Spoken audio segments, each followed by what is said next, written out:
ay walang iba kundi si Angelo Palmones ng Magandang Umaga Pilipinas, DZRH Radio 666 kHz.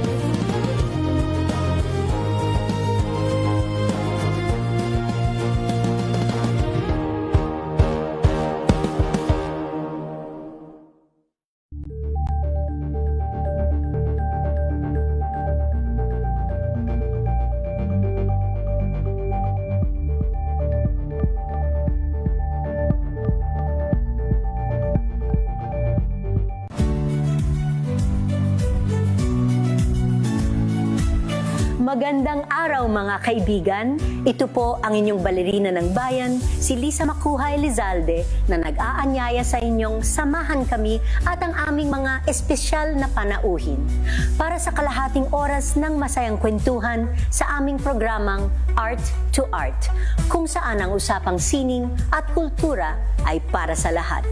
Huwag kaliligtaan, tuwing linggo, alas 3:30 ng hapon, dito lamang sa DZRH Radio, DZRH TV, at via online streaming.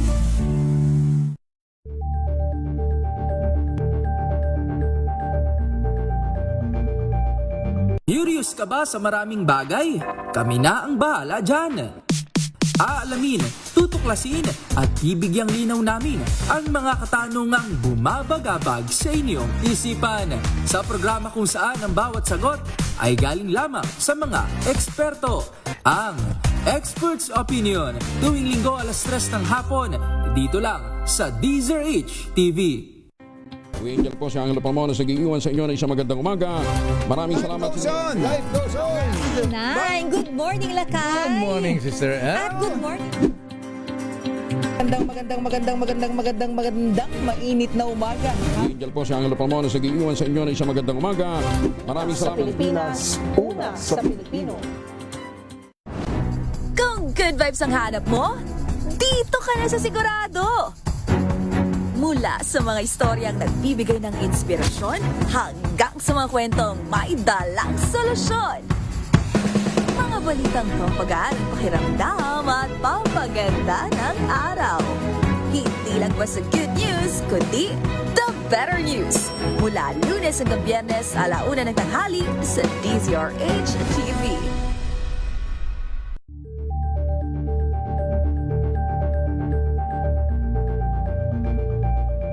Sa pagbabalik tanaw sa 87 taong legasiya ng DZRH, napagtagumpayan na ng kauna-unahang himpilan ng radyo sa Pilipinas ang iba't ibang pagsubok, kabilang na ang bangungot noong panahon ng ikalawang digmaang pandaigdig.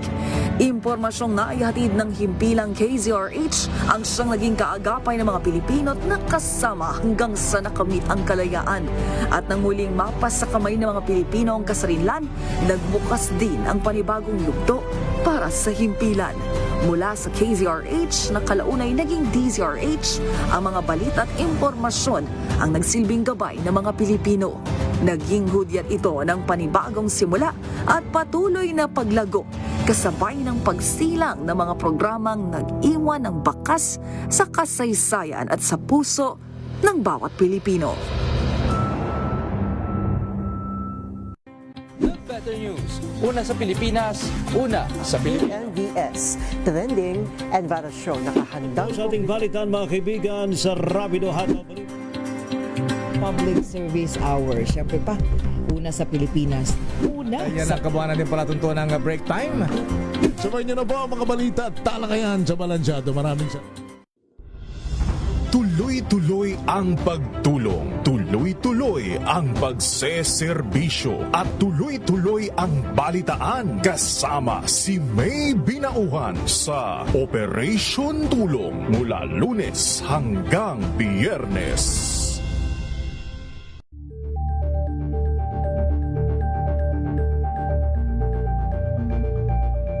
Ngayong ika-87 taon ang kauna-unahang himpilan ng radyo sa Pilipinas, ang DZRH, patuloy pa rin magbabalita, magseserbisyo at magbibigay pag-asa sa iba't ibang sulok ng bansa. 1994 nga nang inilunsad ng One Nation, One Station sa inisyatibo ni MBC Media Group Chairman Mr. Fred J. Elizalde. Naabot ang nasa 97% ng populasyon sa Pilipinas gamit ang nationwide satellite broadcast. Patunay ang 20 relay stations mula Luzon, Visayas at Mindanao sa patuloy na dedikasyon ng DZRH sa loob ng maraming dekada.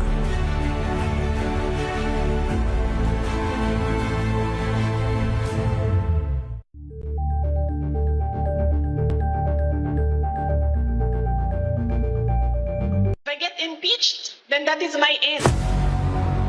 Tumutok sa pinaka-importanteng paglilitis ng impeachment court ngayong taon. The impeachment trial of Vice President Sara Duterte. A DZRH Special Coverage.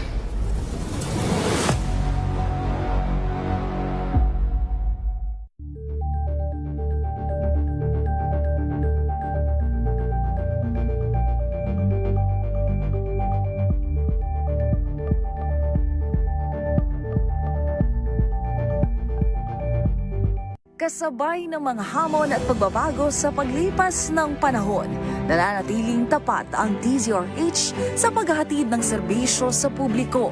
Mas pinalawak ang pagpapaabot ng balita at impormasyon, hindi lang sa radyo, kasama na rin ang telebisyon, live streaming at social media para ihatid ang mga kwentong makabuluhan at napapanahon saan ka man naroroon. Mula noon hanggang ngayon, mananatiling kaagapay mo ang DZRH, naninindigan sa paghahatid ng katotohanan at sa paglaban sa patuloy na pagkalat ng disinformasyon at sa pagyakap sa makabagong teknolohiya at sa patuloy na pagsulat ng kasaysayan, mananatiling kasama mo ang DZRH saan ka man sa mundo.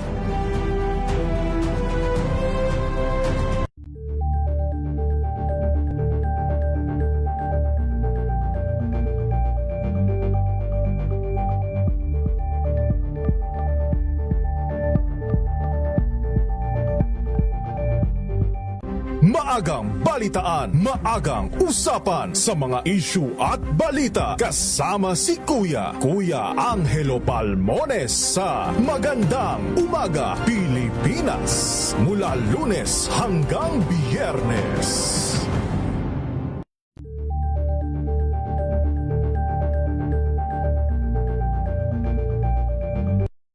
Mga balitang gigising sa inyong umaga. Mga balitang kailangan mong malaman. Mapapakinggan sa ACS Balita sa 2x2.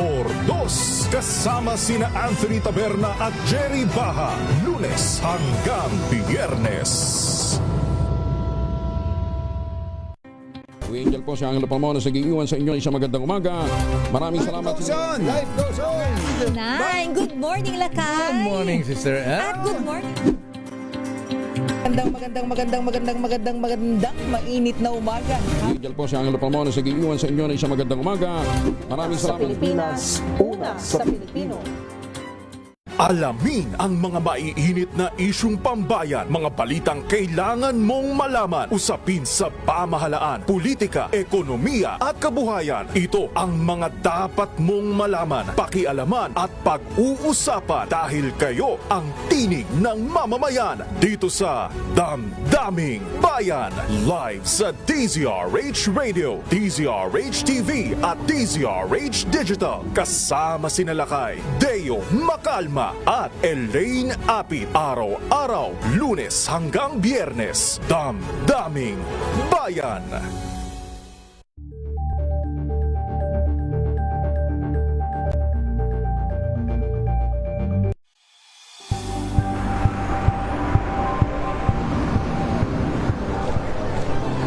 Ating mga eksperto dito lang sa Expert Opinion. Ito ang The Better ang News. TNVS. Trending and Isang kwento, iba't ibang anggulo. Dito sa Point of View. Bawat pananagutan ating tatalakayin dito sa Hoy. Bawal yan. Pilipino, dito lang sa DZRH. Match sa entertainment and lifestyle. Ito ang MBC TV Network News. Una sa Pilipinas, una sa Pilipino. The Better News. Una sa Pilipinas, una sa Pilipinas. NBS, trending and viral show nakahandang Sa ating balitan mga kaibigan sa Rapido Hataw. Public Service Hour. Siyempre pa, una sa Pilipinas. Una Ayan sa ang kabuhanan din pala tuntunan ng break time. Sabay niyo na po ang mga balita at talakayan sa Balansyado. Maraming salamat. Tumunog na ang gandingan para sa kalikasan. Ang itinanghal bilang Best AM Radio Program Host ay si Cesar Chavez para sa special on Saturday ng DZRH.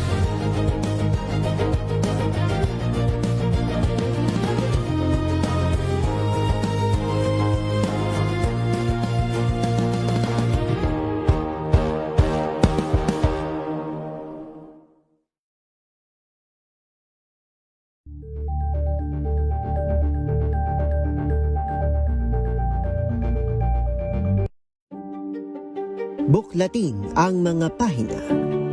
Pakinggan ang boses ng lipunan. Tunghayan ang mga issue mula sa ibang katayuan. Nakakalungkot kasi deserve ba namin ng ganito? Na hindi nila alam kung ano talaga yung kanilang mga karapatan. Yung gobyerno, tinulungan nila yung kanilang magsasaka. Pinapatahimik tayong lahat using various laws. Through education, kayang-kaya nating baguhin yung ganitong klaseng pag-iisip. Isang kwento, iba't ibang anggulo. Dito, sa Point of View.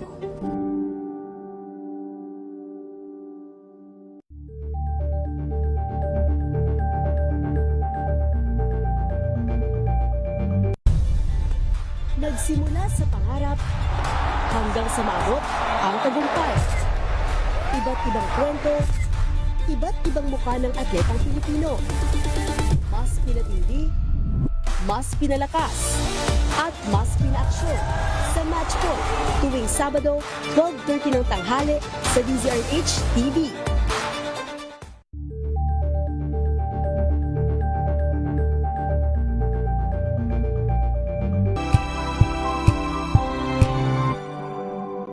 Wow, ang saya. Isang barangay na labada, puro mancha pa. Goodbye, pahinga. Mommy, isang laba lang yan sa Pride Bar Blue. May powerful stain-away enzymes na malupit sa dumit mancha. At di masakit sa kamay. Isang laba lang yan. Hello, pahinga. Hello, Pride Bar Blue. ACS. Tanggaling-galing mo. Smart dishwashing paste ko. Pritong ulam na masebo. Plato ng kaldero.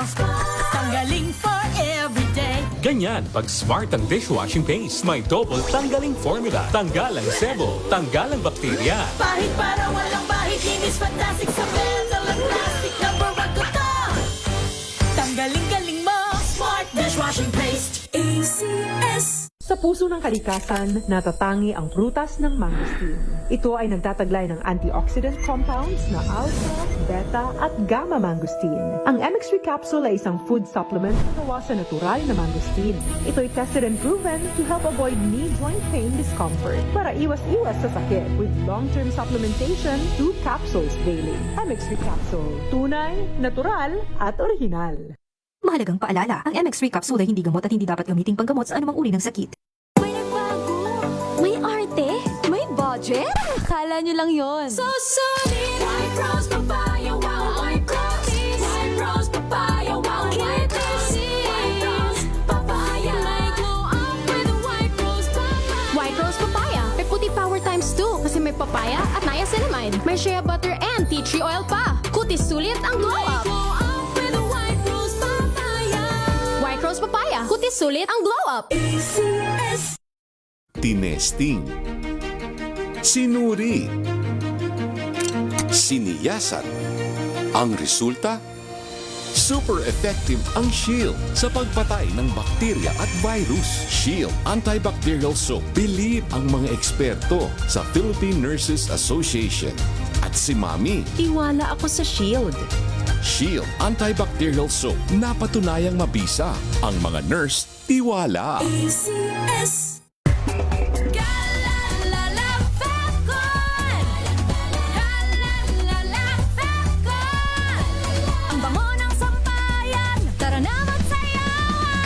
Falcon, amoy nakaka-joyful! Hola a todos! Saludos de Madrid, España. Ako nga pala si Hilal Baracin, 45 years old, isang negosyante at ito ang aking kwentong MX3.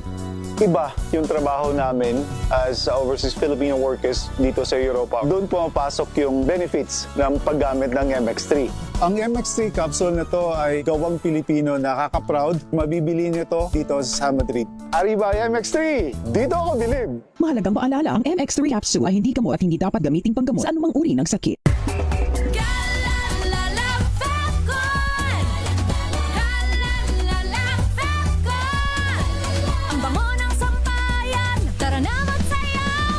Falcon, amoy nakaka-joyful!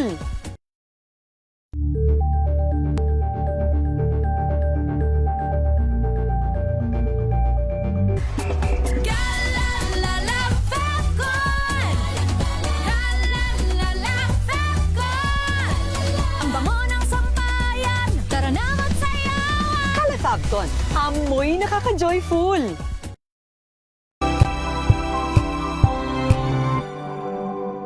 Tumunog na ang gandingan para sa kalikasan.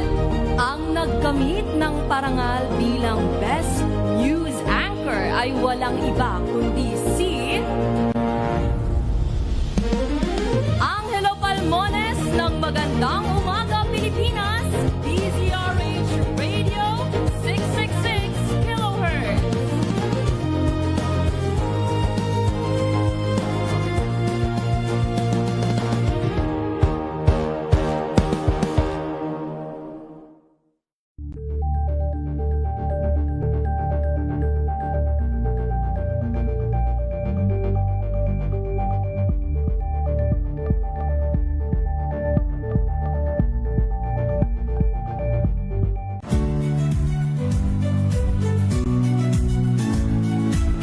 Magandang araw mga kaibigan. Ito po ang inyong Barina ng Bayan, si Lisa Macuhay Lizalde, na nag-aanyaya sa inyong samahan kami at ang aming mga espesyal na panauhin para sa kalahating oras ng masayang kwentuhan sa aming programang Art to Art, kung saan ang usapang sining at kultura ay para sa lahat. Huwag kaliligtaan, tuwing linggo, alas 3:30 ng hapon, dito lamang sa DZRH Radio, DZRH TV, at via online streaming.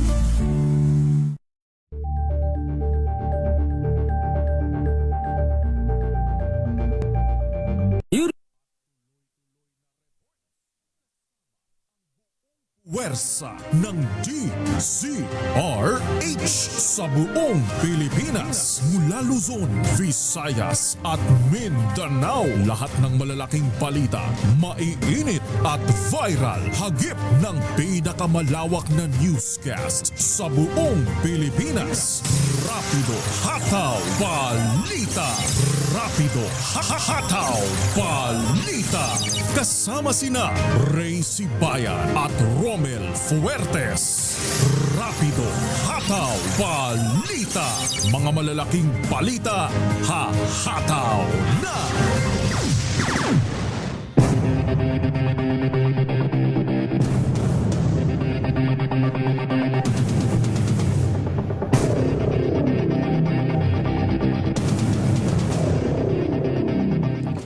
Araw tayo ng Martes, ika-18 sa buwan ng Agosto. Magandang hapon Luzon, Visayas at Mindanao. Welcome sa inyong programa ang Rapido Hataw Balita. May muna sila kay Ray Sibayan. Ito ang inyong lingkod, si Romel Fuertes. At narito na ang ulo ng mga balita. 2 estudyante kabilang ang sospek patay sa Ateneo de Zamboanga shooting. Pangulong Marcos nakiramay sa mga pamilya at komunidad ng Ateneo de Zamboanga. Ipinagutos ang malalimang investigasyon. DPWH tanggap ang inaaning batikos dahil sa mga pagbaha. Bagit naman sa 5 bilyong pisong EDSA rehabilitation, pinaimbestigahan dahil sa mga lubak sanhi ng mga nakalipas na pag-ulan. Zamboanga Customs Police Chief naaman ang namarila estudyante sa Ateneo de Zamboanga University nililib na sa pwesto. Rescue buy sa mga gulay sa Benguet dapat na ipatupad ng DA ayon sa isang senador. At LTFRB Chair Mendoza at OTC Chairman Guadiz sinuspinde ng Ombudsman. Pag-aresto kay Senator Bato mas challenging kaysa kay dating Pangulong Duterte ayon naman sa NBI.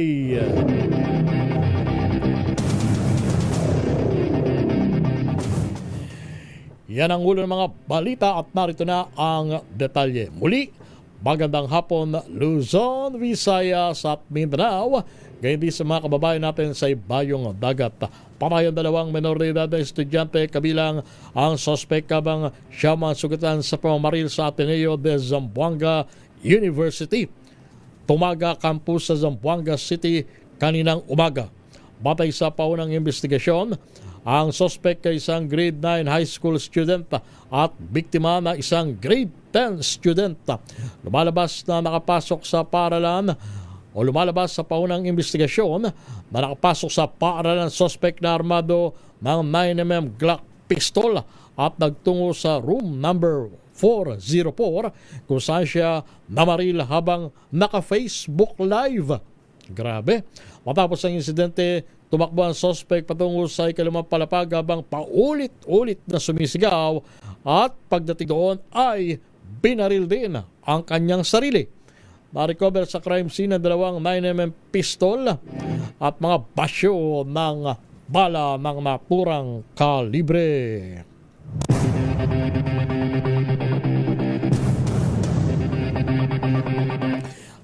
Sa kaugnay na balita, sinibak sa pwesto ni Bureau of Customs Commissioner Ariel Nepomuceno ang tatay ng suspect sa Ateneo de Zamboanga University shooting. Ayon kay Nepomuceno, inalis na muna sa pwesto si Zamboanga Customs Police Chief Lieutenant Lars Halani na naka-assign sa Port of Zamboanga. Ang pagsibak sa opisyal ay hakbang habang nagpapatuloy ang investigasyon tungkol sa nangyaring madugong shooting incident kung saan 2 patay at 9 ang sugatan.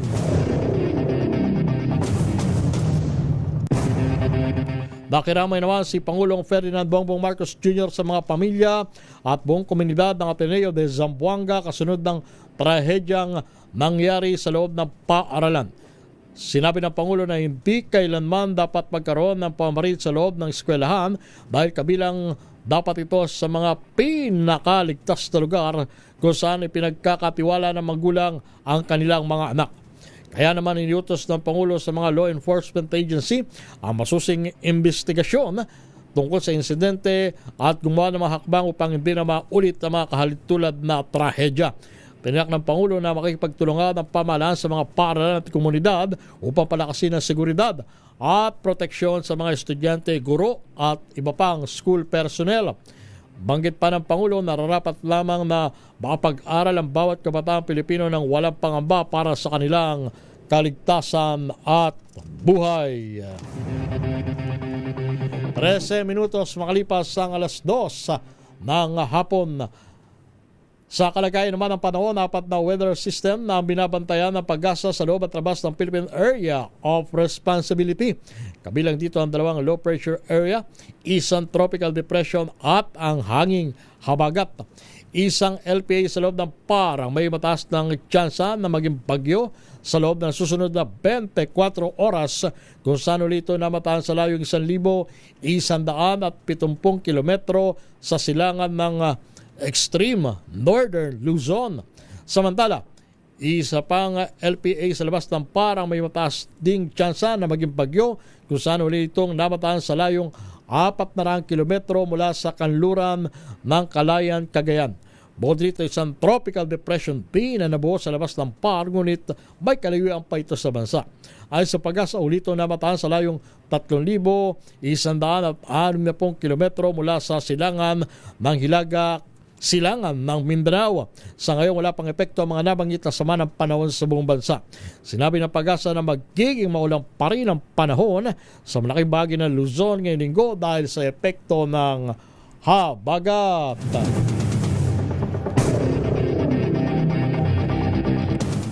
Samantala, sinuspindi ng Office of the Ombudsman sina Land Transportation Franchising and Regulatory Board o LTFRB Chairman Vigor Mendoza II at Office of Transportation Cooperatives Chairperson Teofilo Guadiz III. Ito'y kaugnay ng patuloy na paggamit ng Stratcom Operated Land Transportation Office Information Technology System na umano'y nagresulta sa karagdagang 13.3 billion pesos na computer fees. Sina Mendoza at Guadiz, nakapwa nagsilbing dating LTO chief, ay isinailalim sa preventive suspension ng walang sahod sa loob ng 6 na buwan o hanggang matapos ang administratibong kaso na kinakarap nila.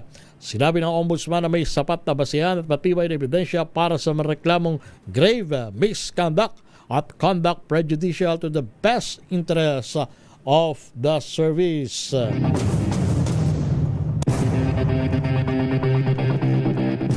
Pinaimbestigahan ni Caloocan City Representative Edgar Egay Erice ang umano'y premature deterioration ng EDSA matapos na mahigit 5 bilyong pisong rehabilitation ng pangunahing lansangan. Ayon kay Erice, halos 2 linggo pa lamang ang pagulan dahil sa mga bagyo at habagat, pero tila mabilis na nasira at nagkalubak-lubak ang ilang bahagi ng EDSA. Umabot sa 1.183 billion pesos ang gastos sa Phase 1 mula Ross Boulevard hanggang Orense Street, habang mahigit 4 na bilyong piso naman ang kontrata para sa Phase 2 mula Orense hanggang Monumento. Nais malaman ni Erice kung nagkaroon ng pagkukulang sa plano, disenyo o materyales ng proyekto. Layunin din niyang maisulong ang mas mahigpit na infrastructure standards at accountability upang matiyak na sulit at pangmatagalan ng mga proyektong pinopondohan ng taong bayan. Standby, Marinlet Narciso. Oy, take note ha, nasa buwan pa lang tayo ng Agosto. Ilang bagyo pa ang inaasahan nating bibisita sa ating bansa. Plus yung epekto ng habagat. And yet, itong tinutukoy na bahagi or portion ng EDSA na isinailalim sa pagkukumpuni o rehabilitation, ayun na natuklasan na marami ng butas or lubak-lubak na daan. 6 na oras naman na isa sa ilalim sa red alert status ang Visayas Grid ngayong araw. Ayon sa Department of Energy, relito mula mamayang alas 3 ng hapon hanggang alas 9 ng gabi dahil sa mababang reserba ng kuryente. Isa sa ilalim din ang kaparehong grid sa yellow alert mula alauna ng hapon hanggang alas 3 ng hapon at mula alas 9 ng gabi hanggang alas 10 ng gabi. Pumalo na sa 2,502 megawatts ang peak demand sa Visayas Grid, pero 2,410 megawatts lamang ang available na capacity.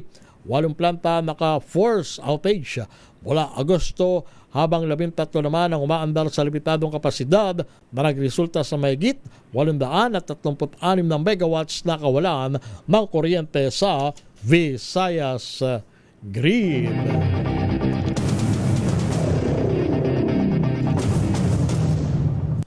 Labas na tayo ng ating impilan, pakinggan natin ang report. Department of Public Works and Highways tanggap ang inaaning batikos mula sa publiko dahil sa mga pagbaha, kabilang na dito sa Metro Manila. Ibalita mo yan, RH number 14, Marinlet Narciso. Marinlet. Romel, tama lang daw na mabugbog ng batikos ang Department of Public Works and Highways sa gitna ng nararanasang mga pagbaha sa maraming lugar. Sa press briefing sa Malacanang, aminado si DPWH Secretary Vince Dizon na sobrang dami ng problema ng kanilang ahensya. Ayon kay Dizon, kailangang isa-isahing ayusin ang mga problema na ilang dekada na rin anyang ang binilang, kaya nagkapatong-patong na. Sabi ng kalihim, kailangan nilang ayusin ang problema at para magawa ito ay kailangan ituloy lang ang pagtatrabaho. Inulit ni Dizon na walang overnight na solusyon sa mga problema kabilang sa pagbaha. Pero nakikita naman anya nila na kapag maayos ang pagkakagawa ng mga proyekto at programa ay nagiging epektibo at maganda ang resulta. Pakinggan natin si Secretary Dizon. Dapat naman talaga mabugbog yung DPWH. Di ba? Sa dinami-dami ng mga problema dito sa departamentong to. Di ba? Tama lang yun eh. Pero kailangan isa-isay nating aayusin yung mga problemang dekada na ang binilang. Ba? Nagkapatong-patong na lahat yan. No? So we just have to fix every problem that we are faced with. No? And ang sabi nga ng Pangulo, we just have to work. Si DPWH Secretary Vince Dizon. Ito si Let Narciso para sa DZRH. Una sa Pilipinas, una sa Pilipino.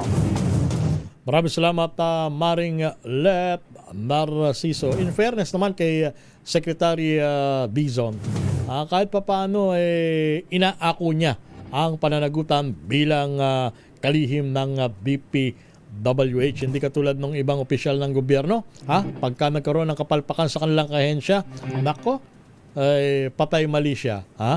Pero just the same, bigyan din natin ng credit ang DPWH sapagkat merong ibang mga lugar na although binaha, pero kung ikukumpara ng mga nakalipas na taon, madali naman nag-subside ang tubig baha. Pero in general, nako, malaking problema pa rin talaga ang mabilis na pagbaha sa malaking bahagi ng Metro Manila at iba pang kalapit na mga lalawigan. Ano kaya ang feeling ng mga o pakiramdam ng mga sangkot sa flood control scam, Nakakatulog pa ba kayo? Hoy! Samantala, dako naman tayo sa mataas na kapulungan ng Kongreso. Rescue buy sa mga gulay sa Benguet dapat nang ipatupad ng Department of Agriculture ayon kay Senador Lito Lapid. Balita mula sa Senado, RH number 28, Paring Raymond at paas. Paring Raymond. Paring Romel, hinimok ni Senador Lito Lapid ang Department of Agriculture na agarang ipatupad ang Rescue Buy program sa mga produktong gulay ng ating mga magsasaka sa lalawigan ng Benguet. Ito'y kasunod ng ulat na itinapon na lang ng mga magsasaka ang repolyo at karot sa Labe Lacamen Road sa Tublay, Benguet dahil sa kawalan ng mamimili at bagsak presyo ang mga gulay dulot ng bagyo at abagat. Bilang isa ring magsasaka ay nanghihinayang si Lapid sa ginawang pagtatapon at pagkasira ng mga gulay sa Benguet. Nalawagan si Lapid kay Agriculture Secretary Francisco Tiu Laurel Jr. na agad magpatupad ng Rescue Buy Scheme sa mga produktong agrikultura para mapakinabangan. Mungkahin ng senador ang mga gulay na bibilhin ng PA mula sa mga magsasaka sa Benguet ay dalhin at ipamahagi sa mga kababayan nating nasa evacuation centers at iba pang biktima ng magkakasunod na bagyo at abagat. Bukod dito, suwestyon pa ni Lapid ay pag-aralan kung paano magagamit ng mga nag-aalaga ng hayop at mga magsasaka ang mga maisasalbang gulay na hindi na pwedeng kainin o ipamahagi para lang mapakinabangan.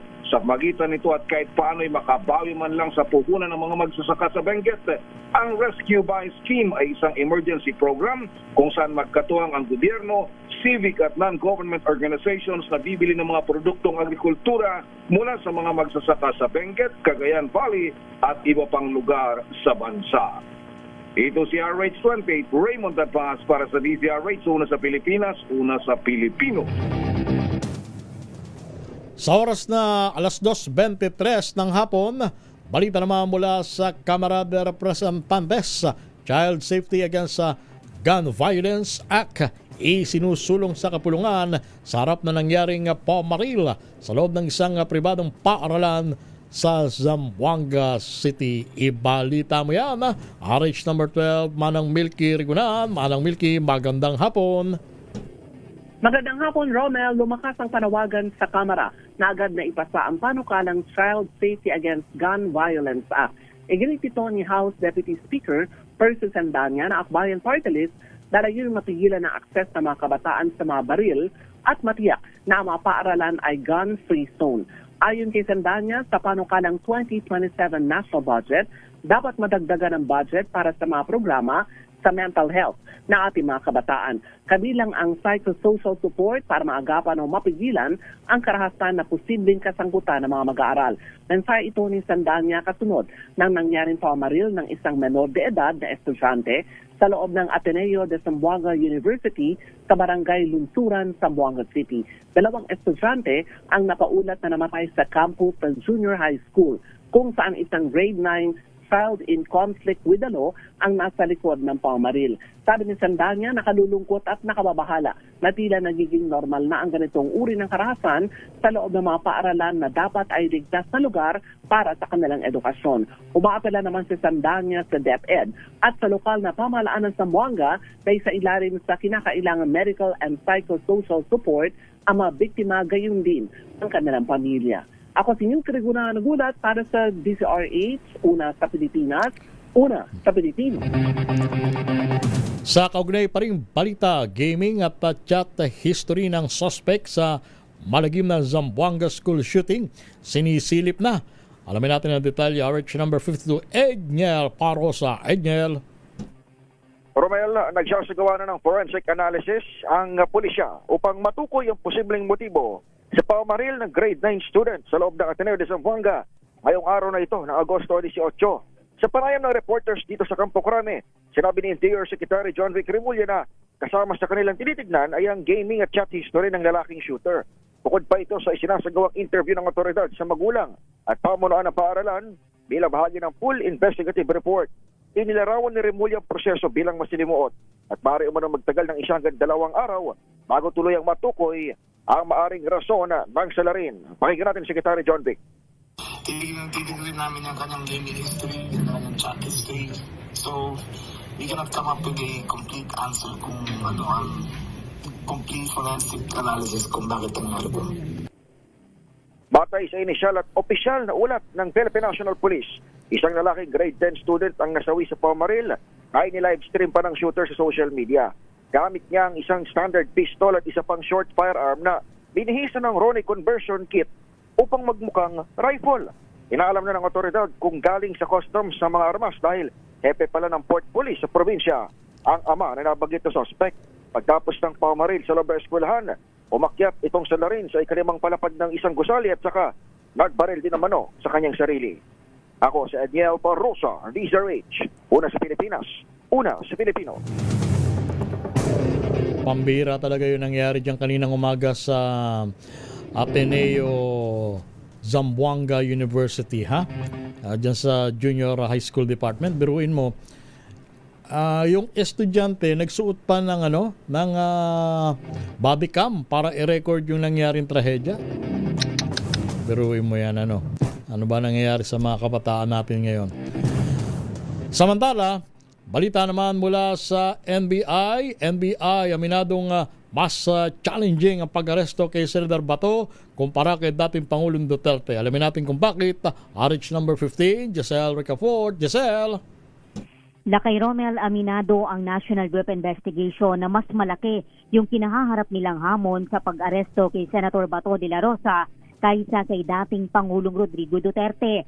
Ayon kay NBI Director Attorney Melvin Matibag, naging madali yung paghuli kay Duterte dahil inabangan lamang siya ng mga otoridad yung pagbaba nito sa eroplano mula sa abroad noon.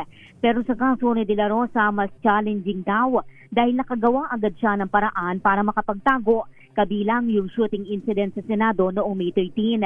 Gayunpaman, siniguro ni Matibag na hindi matatakasan ng senador ang batas at pasasaan ba at matutuntun din daw siya ng mga operatiba. Natukoy na anya ng NBI yung limitadong lugar na posibleng pinagtataguan ng senador at umaasa siyang magpopositibo ang kanilang mga operasyon. Nang tanungin kung nasa Mindanao yung ICC wanted senator, tumanggi na si Matibag na kumpirmahin o itanggi ito upang hindi makompromiso ang kanilang manhunt operation. Pero may positibo anya silang mga ulat na nanatili pa rin sa Pilipinas ang kapwa akusado ni Duterte sa kasong crimes against humanity sa International Tribunal. Ito si Giselle Ricafort para sa DZRH, una sa Pilipinas, una sa Pilipino. Thank you, Giselle. 4 na dating bodyguard ni Zalbico na nagpasyang bawiin ang kanilang sinumpaang salaysay, posibleng isama ng ombudsman sa mga sasampahan pa rin ng kasong plunder. Sige, mamaya na yan, Val Gonzales. Dito muna tayo kay Pina Nolasco. Yun daw pong ilang ospital sa Maynila, sarado ang OPD clinic. Aba, bakit? Dahil sa epekto daw ng habagat. Paano yung mga maisusugod na emergency ang kaso, ha? Tina Nolasco, Tina. Romel, pansamantalang sinuspende muna ang mga serbisyo sa outpatient department o OPD ng ilang pangunahing ospital sa lungsod ng Maynila. Kabilang sa mga nag-anunsyo ng suspensyon ng OPD consultation, ang Santa Ana Hospital, bagamat mananatili na mga bukas 24/7 ang kanilang emergency room at ang tarang atensyong medikal. Ang San Lazaro Hospital naman ay sarado. Tina, importante ang report mo pero nagkaroon ng aberya sa kalagitnaan. Pakiulit mo nga from the start, Tina, please. Romel, pansamantalang ang sinuspinde ngayong Martes, August 18, ang mga serbisyo sa outpatient department o OPD ng ilang pangunahing ospital dito sa Maynila. Kabilang sa mga nag-anunsyo ng suspensyon ng OPD consultation, ang Santa Ana Hospital, bagamat mananatili namang bukas 24/7 ang emergency room at inpatient services para sa mga nangangailangan ng agarang tulong o atensyong medikal. Ang San Lazaro Hospital, sarado rin ang OPD consultation ngayong Martes at pinapayuhan ng publiko na subaybayan ang mga susunod na abiso ng Pangunuan hinggil sa muling pagbubukas ng kanilang serbisyo. Sarado rin ang OPD ngayong araw sa Ospital ng Maynila Medical Center, ngunit inaasahang magbabalik ang regular na operasyon bukas yan, August 19.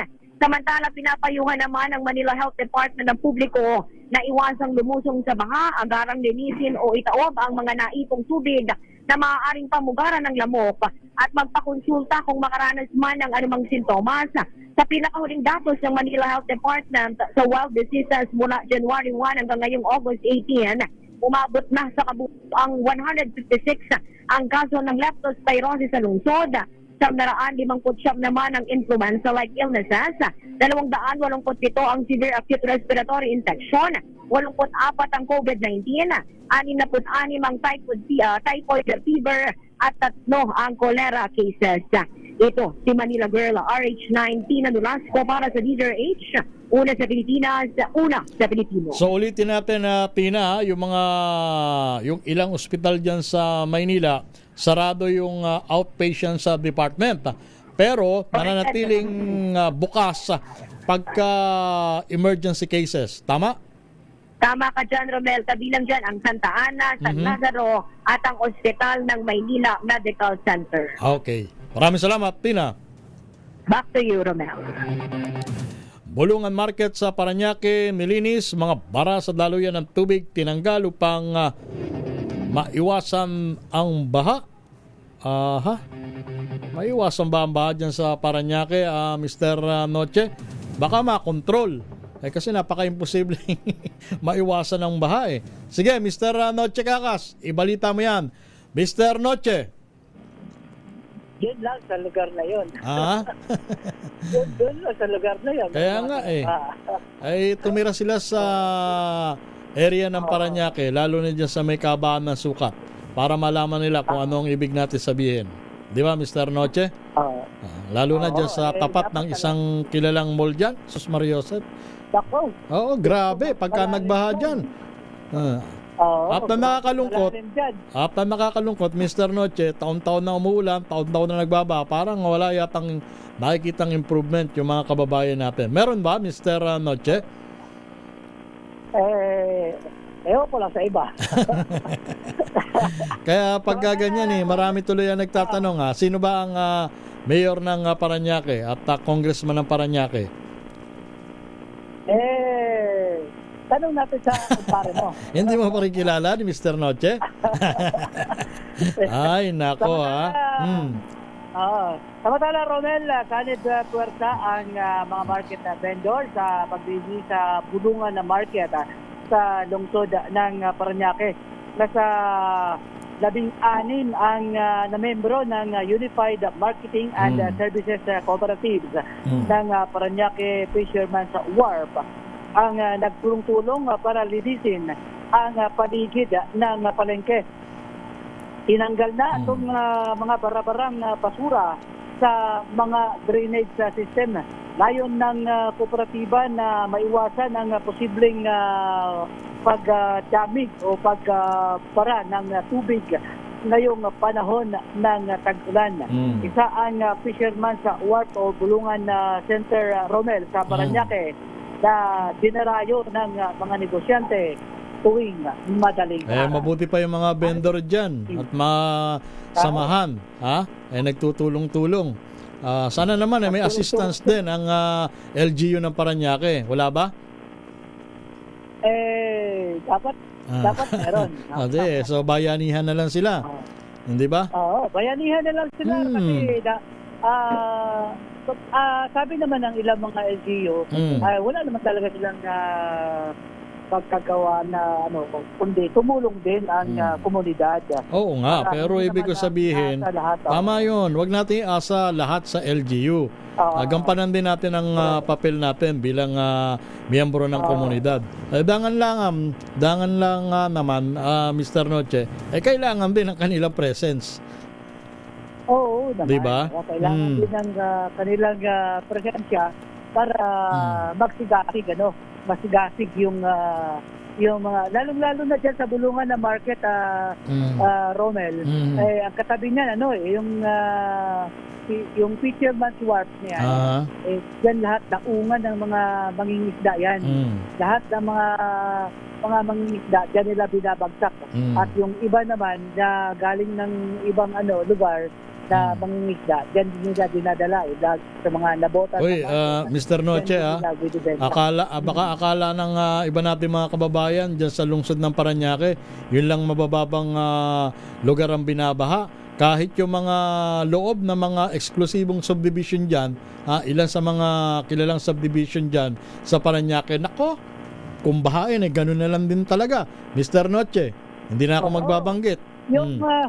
Yung mga eksklusibong tama ka, Romel, yung mga exclusive na mga subdivision, yung mga matatagal ng mga subdivision, paliliit yung kanila mga drainage.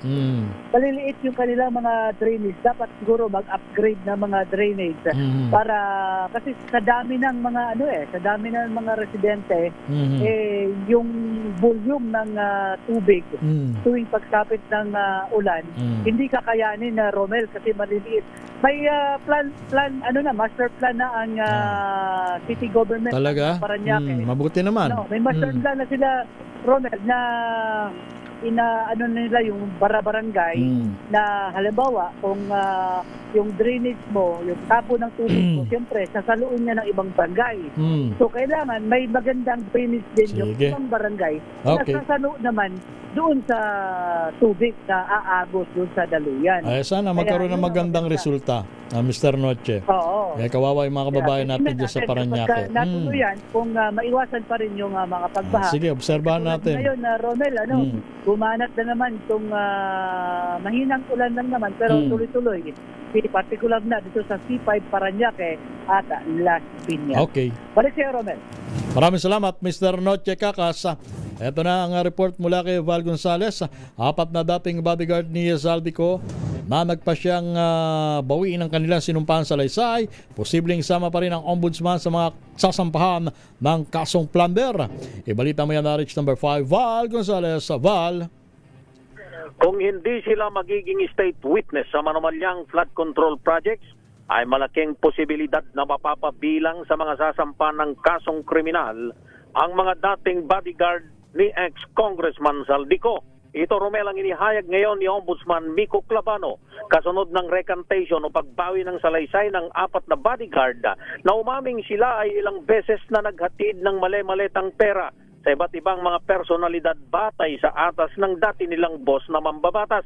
Sa isinagawang press conference dito sa Ombudsman, sinabi ni Clavano na pinag-aaralan na ngayon ng panel of investigators ng Ombudsman ang pagsama bilang respondent sa kasong plunder ang 4.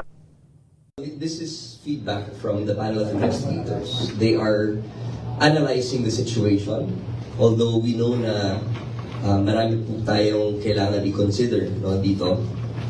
But for all intents and purposes, the investigators do plan to include them as part of the plunder charge.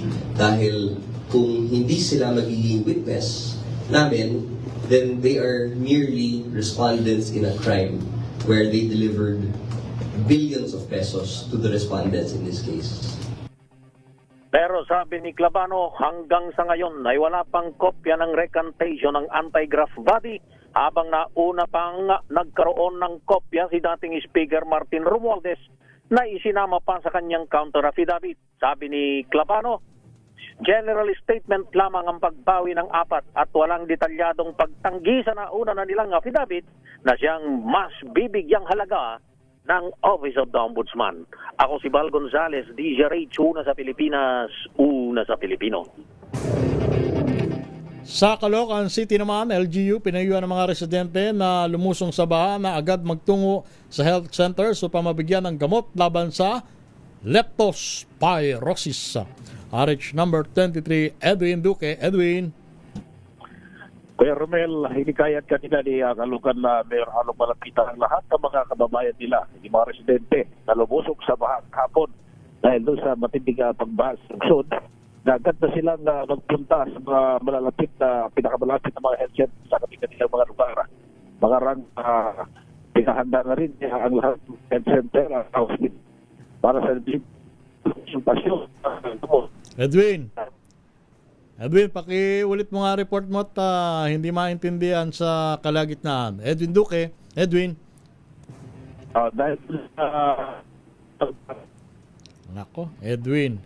Ang sama ng signal mo kasi sama ng panahon. Edwin Duque.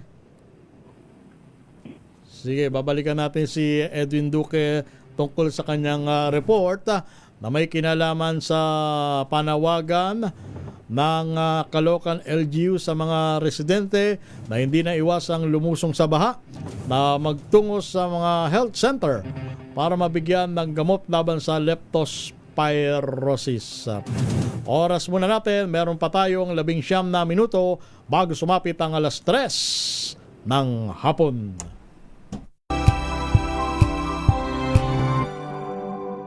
Hello, Washi! Laundry day na naman! Yay! Anong meron? Mancha ng chocolate, putik, may libag pa!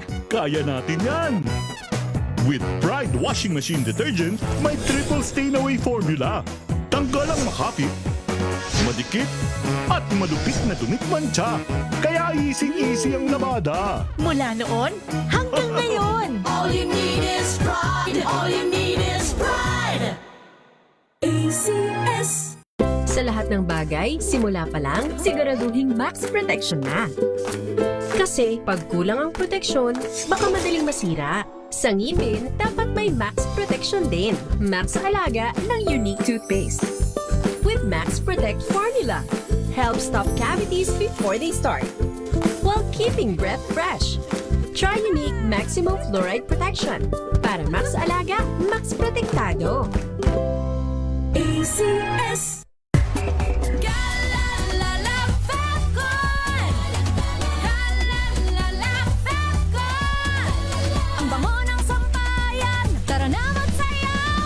Fabcon, amoy nakaka-joyful! Kia ora, my name is Tyron Victa and I'm an operating theater nurse here in Christchurch, New Zealand.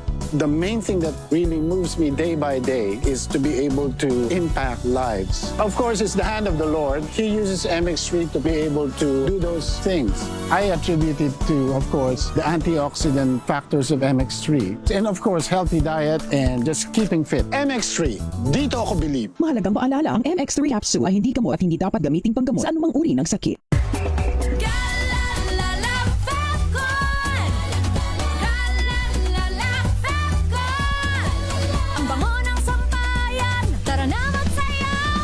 Fabcon, amoy nakaka-joyful!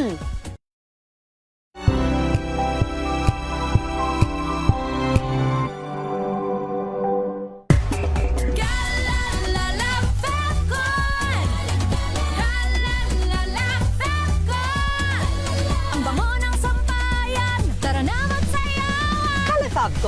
Amoy nakaka-joyful!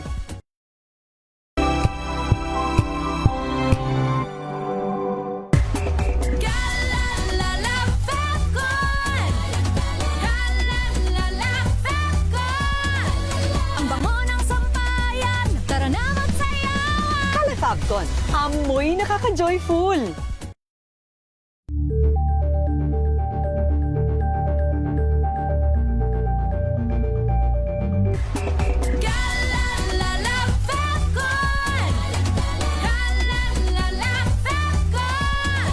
Ang bango ng sampayan, tara na magsayawan! Kala Fabcon, amoy nakaka-joyful!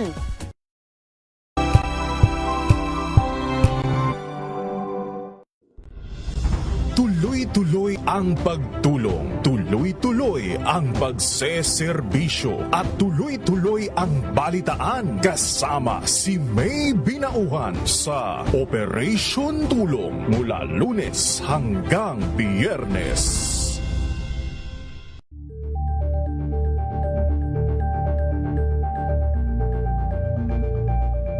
Ngayong ika-87 taon ang kauna-unahang himpilan ng radyo sa Pilipinas, ang DZRH, patuloy pa rin magbabalita, magseserbisyo at magbibigay pag-asa sa iba't ibang sulok ng bansa.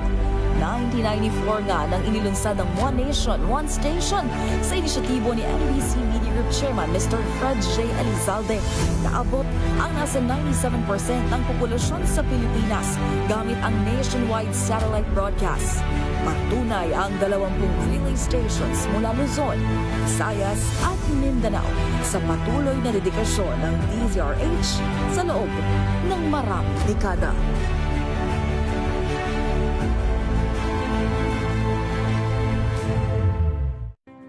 Better news. Una sa Pilipinas, una sa Pilipinas. NBS, Trending and Bara Show. Nakahandang sa ating balitan mga kaibigan sa Rapido Hataw.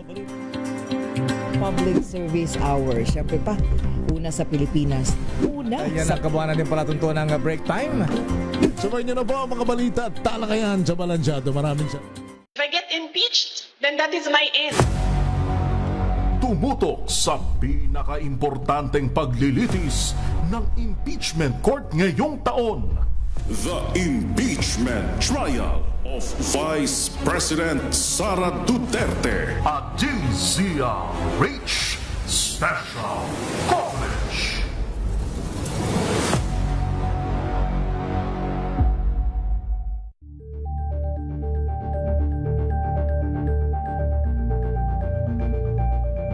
Kasabay ng mga hamon at pagbabago sa paglipas ng panahon, nananatiling tapat ang DZRH sa paghahatid ng serbisyo sa publiko.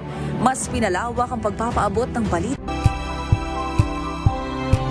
Meron pa tayong 13 minutos bago sumapit ang alas 3 ng hapon ngayon pong araw ng Martes. Ika-18 sa buwan ng Agosto ang inyo pong napapakinggan at napapanood sa Impapawid. Sa ngalan ng Lakay Ray Sibayan, ito ang inyong lingkod, si Romel Fuertes. Balikan natin ang naudlot na report mula kay Edwin Duque. Edwin. Napaka-important itong public service ng Caloocan dahil kanina hinikayat ni Caloocan Mayor Along Malapitan yung lahat ng mga residente na nababad sa tubig baha.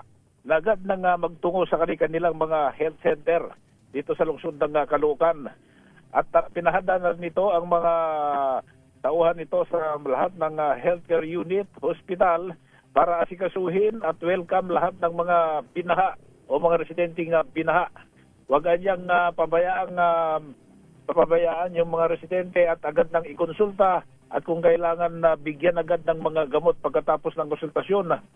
Lalo na yung mga nababad sa tubig baha na nabasa ang mata, bibig, sugat o may gasgas sa balat, kahit walang sugat, basta lahat ng nababad sa baha ay obligadong pinapapunta sa mga health center. Pinakilos na nga kanyang mga tauhan upang mas mainam niyang magpatingin na kaagad-agad sa kanilang mga health workers upang matiyak ang kanilang kaligtasan. Bukas na ito kanina, Lakay Romel, alas 8 pa lang ng umaga ay umpisa na nagbukas ang lahat ng ahensyang sangkot sa mga pangkalusugan upang agad nang masikaso ang mga residente at hindi na, wag na raw maabutin doon sa mga panahon na lalabas na yung mga sintomas at huli ng lahat kung sila'y dadalhin na sa mga pagamutan. Okay. RS-23 Edwin Duque nagulat sa DZRH, una sa Pilipinas, una sa Pilipino. Philippine Air Force na nagsasagawa ng review sa paggawad ng awards at badges para sa mga reservists. Ibalita mo yan, RH number 52, Edniel Parosa. Edniel? Romel, nire-review na ng Philippine Air Force, partikular na kanilang reserve command na mga umiiral na patakaran sa paggawad ng parangal at honorary badges sa kanilang mga reservists. Kasunod yan ang mga pagpuna sa mga pagkilalang natanggap ni PAF reservist at dating Congressman Brigadier General Michael Romero. Ayon kay PAF spokesperson Colonel Maria Cristina Pasco, nakatala sa official records ng AFP ang military status, assignments at mga pagkilalang natanggap ng kanilang mga tauhan. Suportado dapat ito ng kaukulang general orders o iba pang official documentation. Pakinggan natin ang PAF spokesperson. We have an ongoing policy review so that this is an administrative exercise so that we could ensure that all records in the uniform wear are standard, accurate, and aligned with all our existing regulations. Sa ngayon, Ani Basco, nanatiling aktibo ang status ni Romero bilang reservist ng Air Force. Inulan ng batiko sa social media tila umano mas marami pang medalya ng politiko kaysa kay AFP Chief of Staff Antonio Navarrete Jr. Kasama ang iba pang major services ng militar. Ako si Basco na palalakasin ng PAF Reserve Command ang mga panuntunan upang matiyak ang tamang dokumentasyon, pagsunod sa itinatakdang protocol at integridad ng sistema ng military awards at recognition. Ako si Edniel Parosa, nag-uulat para sa DZRH, una sa Pilipinas, una sa Pilipino. 10 minuto bago sumapit ang alas 3 ng hapon, balita naman mula sa iba't ibang lalawigan. 56 na barangay sa Iloilo binaha dahil sa walang tigil na pag-ulan, epekto pa rin ng habagat. Ibalita mo yan, Jocelyn Maque ng Action Radio Iloilo. Jo. Naitala ng Iloilo City Operations Center ang 56 na mga barangay na apektado ng pagbaha dahil sa walang tigil na ulan na epekto ng hangin habagat. 478 na pamilya o 1,570 na mga individual ang apektado at pansamantalang nananatili sa 11 evacuation center. Ayon sa record ng Iloilo City Disaster Risk Reduction and Management Office, mahigit 160 mm na ulan ang bumuhos ng lungsod sa loob ng 6 na oras. Ito na ang pinakamataas na naitalang pag-ulan ngayong taon. Isa ang lungsod ng Iloilo sa mga isinailalim sa heavy rainfall warning ng Pag-asa. Suspendido rin ang face-to-face classes sa lahat ng antas sa Iloilo City ngayong araw. Mula sa Action Radio Iloilo, ito si Jocelyn Maque para sa DZRH, una sa Pilipinas, una sa Pilipino. Alamin natin ang sitwasyon sa Ateneo de Zamboanga matapos ang nangyaring paumaril, may ginasawi ng 2 estudyante. Nagkansela na po ng klase ang pamunuan ng paaralan. At alamin natin kay Paring Jun Di Makutak kung hanggang kailan magiging kanselado ang klase sa Ateneo de Zamboanga. Magandang hapon na Paring Jun Di Makutak. Makulimlim na hapon na Paring Romel and Paring Ray. Yung tanong na yan ay yun din ang tanong natin sa opisyales ng Zamboanga City Police Office ngayong hapon lamang. While kausap natin sila kung hanggang kailan ang deklaradong day of mourning at saka itong cancellation ng klase ng lahat ng all levels ng mga paaralan sa Zamboanga City. Ang hindi nila masagot ito dahil ito ay nakabatay lamang sa local government unit kung hanggang kailan. But nag-start ngayong araw na ito ang nasabing cancellation of classes. At ito na nga kanina yung kwento sa atin, kung ilan talaga ang wounded dito sa nasabing shooting incident na ito. Ang kwento sa atin ng Zamboanga City Police Office ay isang 15-year-old na babae ang sugatan na ngayon ay nasa isang pagamutan sa Zamboanga City ang nakalatay. At ngayong hapon din ay yung 2 sa mga napatay ay dahil ito ay nasa kultura ng Islam na sila ay mailibing yung suspect at saka yung isa naman ay isang Kristiyano, kung ako nagkakamali, ay nasa na rin, no? Nasa pangalaga na rin ng funeral homes. At yung suspect na may dala ng baril kanina ay ginamit yung Glock 9mm. At tinanong natin na parang Romel kung anong uri nung paano napatay itong suspect. Ang accordingly nagbaril ito sa sarili. At dala din ng isang armas na isang M16 na rifle.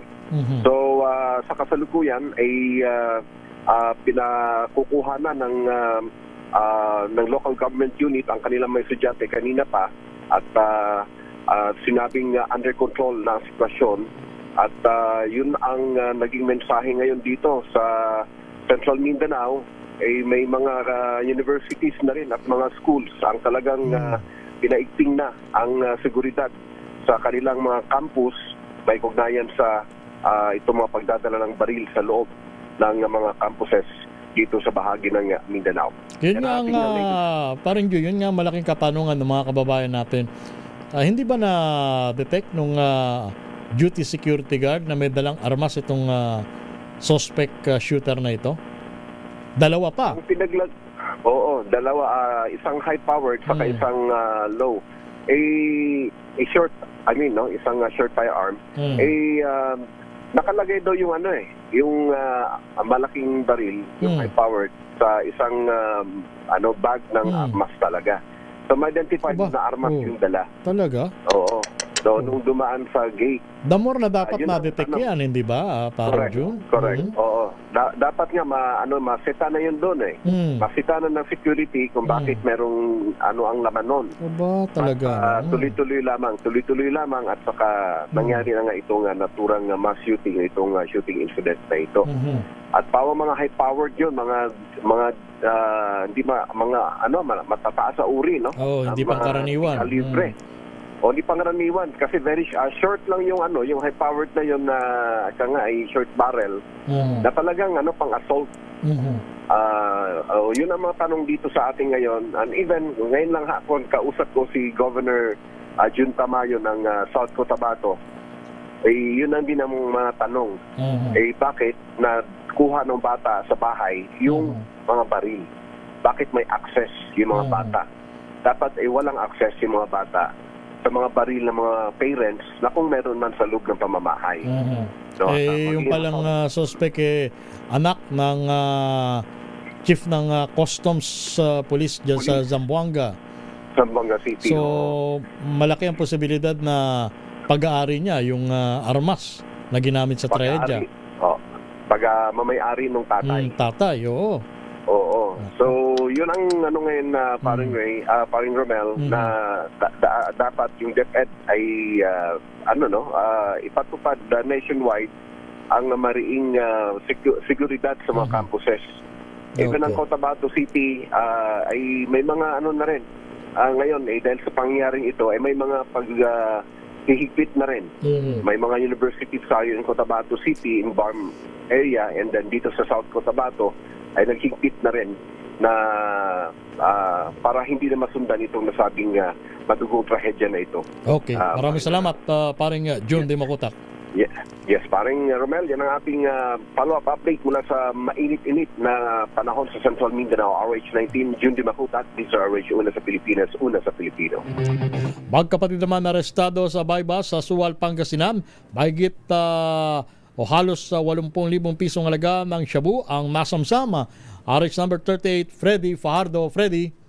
Nasa kustodiya ngayon ng Suwal Police Station ang magkapatid na lalaki na isang 27 at 26 anyos, parehong construction workers at mga residente ng San Carlos City, Pangasinan, matapos silang matimbog sa anti-drug by bust operation. Batay sa ulat ni Suwal OIC Chief of Police Major Mark Archie Aguilar, alas 11 kagabi, nagsagawa ng operasyon ng kanyang mga tauhan sa Drug Enforcement Team matapos makipag-ugnayan sa PDEA Regional Office 1. Isang nagkunyaring buyer gamit ang mark money, nakabili sa sa mga suspek ng 2 plastic sachet na naglalaman ng hinihinalang shabu na tumitimbang ng 11.5 grams at may street drug price na 70,200 pesos at agad silang inaresto. Nakumpiska sa mga suspek ang marked money, cellphone at gamit nilang kulong-kulong sa illegal nilang gawain. Kaso ng paglabag sa Republic Act 9165, the Comprehensive Dangerous Drug Act of 2002 ang kinakaharap ngayon ng mga akusado. Mula sa Action Radio Pangasinan, ito si Freddy Pajardo, Aris 30 tag-uulat para sa DZRH, una sa Pilipinas, una sa Pilipino.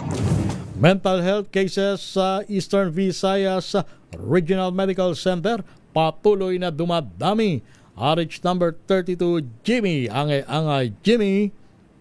Umabot na sa mahigit 9,000 pasyente na may mental health concerns na nagpakonsulta sa Eastern Visayas Medical Center EVMC Tacloban ngayong taon. Ayon kay EVMC Psychiatric Department Medical Officer for Dr. Leah Bron Salvatierra, patuloy ang pagdami ng mga pasyente na kailangan ng serbisyo at suporta para sa kanilang mental health. Bati naman sa data ng EVMC, umabot sa 25,000 ang kabuang bilang ng mga pasyente may mental health concerns na natanggap ng serbisyo sa ospital noong nakaraang taon. Paalala ng mga health worker na huwag baliwalay ng mga pasyente o ang may mga sinyalis na problema sa mental health sa maagang paghingi ng tulong sa mga health professional para mabigyan ng tamang assessment at pangalaga. Inikayat naman ang mga pamilya na maging mapagmatiyag at suportado ang kanilang mga mahal sa buhay. Tandaan, ang mental health ay kasing halaga ng physical na kalusugan at walang dapat ikahiya sa paghingi ng tulong. Mula dito sa DYVL Action Radio Tacloban, ito si R32 Jimmy Angay para sa DZRH, una sa Pilipinas, una sa Pilipino.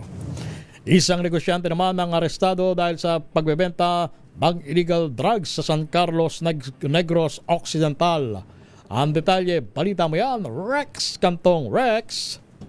Arestado ang isang negosyante matapos nakuhang mahigit 2.28 million pesos na lagan ng umano'y shabu sa Puroklubi, Barangay 1, lungsod ng San Carlos, Negros Occidental. Ang suspect kinilala na si alias Ryan, 27 anyos, isang negosyante at residente ng nasabing bayan. Ayon kay Police Lieutenant Colonel Nasser Canha, hepe ng San Carlos City PNP, ang drug by bust operation isinagawa ng mga kapulisan sa isang aktibong nagbibinta ng illegal na droga sa lugar at umano'y paggamit ng ilang front sa nasabing negosyo nito na sari-sari store dito sa lungsod ng Bacolod, kaya't isinagawa ang nasabing operasyon. Sa ngayon, ang suspect detinado na sa San Carlos City Police Station at marap sa kaso. Ito si RH46 Rex Cantong para sa DZRH, una sa Pilipinas, una sa Pilipino.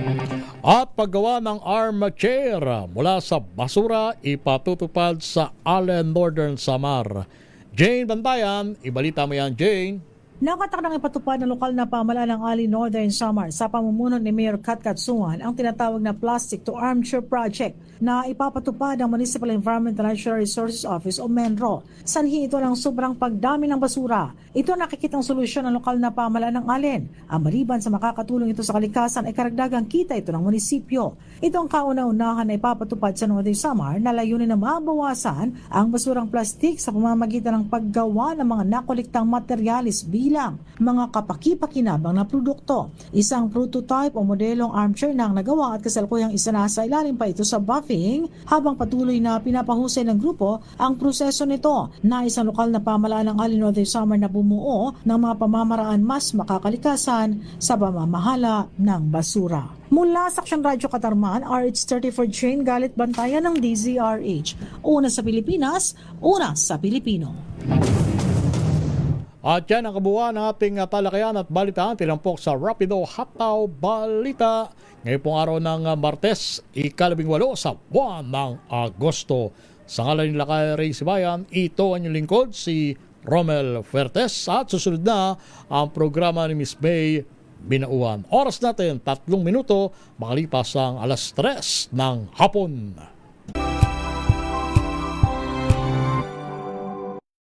Wow, ang saya. Isang barangay na labada,